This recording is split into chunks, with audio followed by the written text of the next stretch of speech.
Good afternoon, my name is Candice Delac. I'm a community mental health youth worker from PEERS, or Prevention and Early Intervention Recovery Service. Thank you for the opportunity to speak at Gateway Community High today.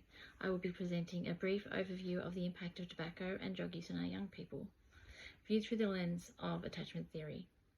As educators, you're at the forefront of supporting adolescents in your classrooms and during breaks. So understanding attachment theory as an underlying cause of tobacco and drug use is key to understanding why a student may be behaving a certain way and providing effective treatment for support for students facing these challenges. Adolescent tobacco and drug use remains a critical concern in Australia. Though smoking rates have drastically declined over recent decades, from 15.4% to 1.6% among 14 to 17-year-olds by 2022-2023. The emergence of vaping has slowed progress and poses new challenges. However, there was an increase in the proportion of people aged 14 to 17 who had used an illicit drug in their lifetime, from 13.4% to a staggering 18.8% in 2023. Drug and tobacco use in adolescence can lead to various cancers and diseases later in life.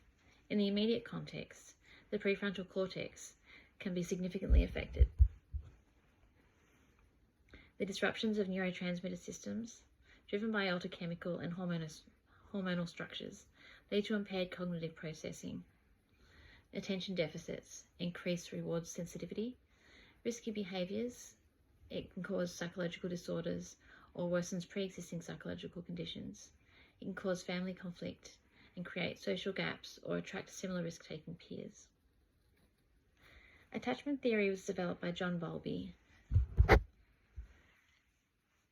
and postulates that early emotional bonds with caregivers shape how young people manage stress and form relationships. As you can see on the slide, the constructs on the grid include secure, anxious, avoidant, and disorganized. These attachment styles influence adolescents' vulnerability to substance use and their coping mechanisms. Once a student is able to be assessed for their attachment style, underlying concerns can be addressed. Suitable treatment and prevention of tobacco and drug use could proceed.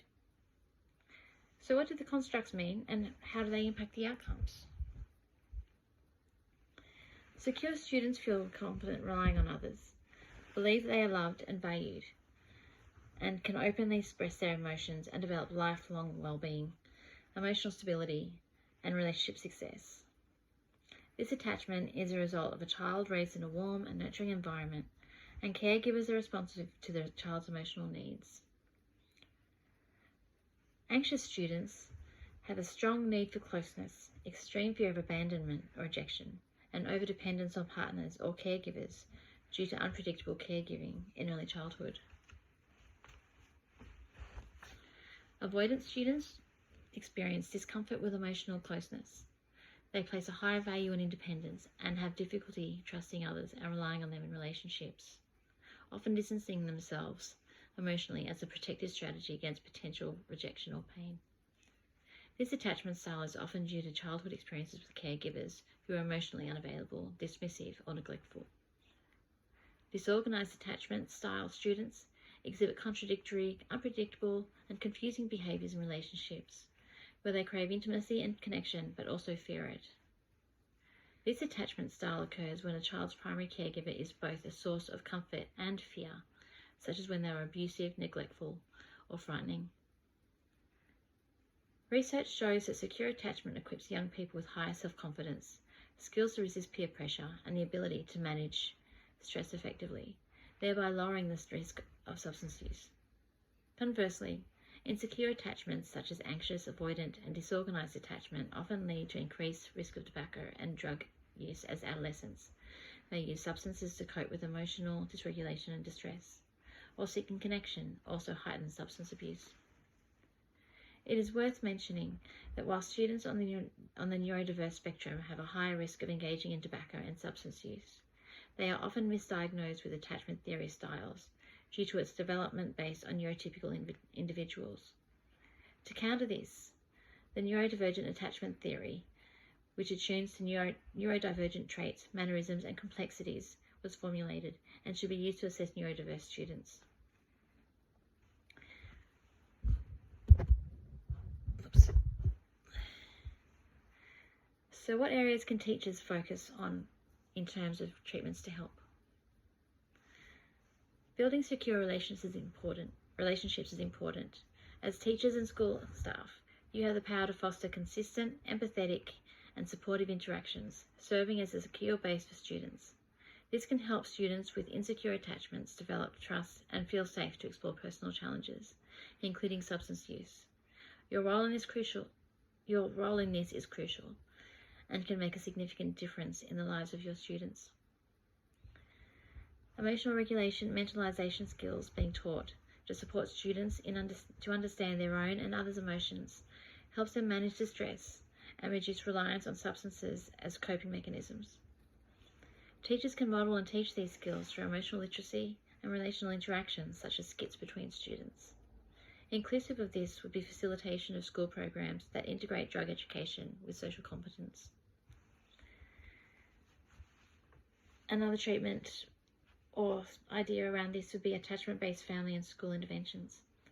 Running programs that involve family therapy, or enhanced school connectedness based on attachment principles have shown promise in reducing substance use and improving well-being. This could take the form of family activity nights at school, information evenings on mental health and substance use challenges, school family camps on the weekend, open classrooms, or student art display nights, etc. Early identification and targeted support for students exhibiting insecure attachment signs through school counselling or referral to family-based therapies are effective. Moreover, school-based programs that combine peer support, skills training, and substance use education have proven to enhance the effectiveness of interventions.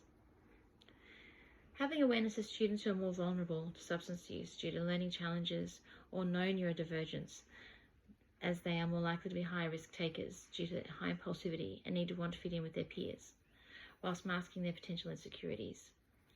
These students may need additional guidance or friendly check-ins for support. So how can you as teachers focus on these areas? So attending professional development courses on attachment concepts and trauma-informed care, so you're equipped with the skills to recognise attachment behaviours and can respond empathetically to students affected by substance use, is crucial when working with young people. Learning and understanding reporting, for example, child protective services where required, referral processes and suitable treatment consultant services available for recommendation as part of your training is also critical to understand when providing comfort and help to the student and their family, because it is a very complicated and overwhelming process.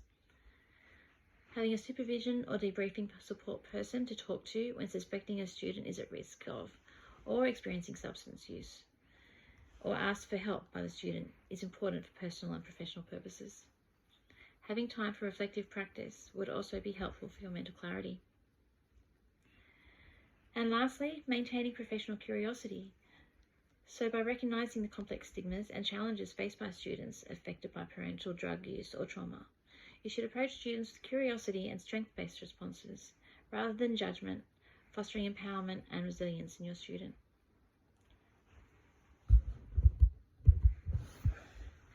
So in conclusion, understanding the effect of tobacco and drug use on students and why adolescent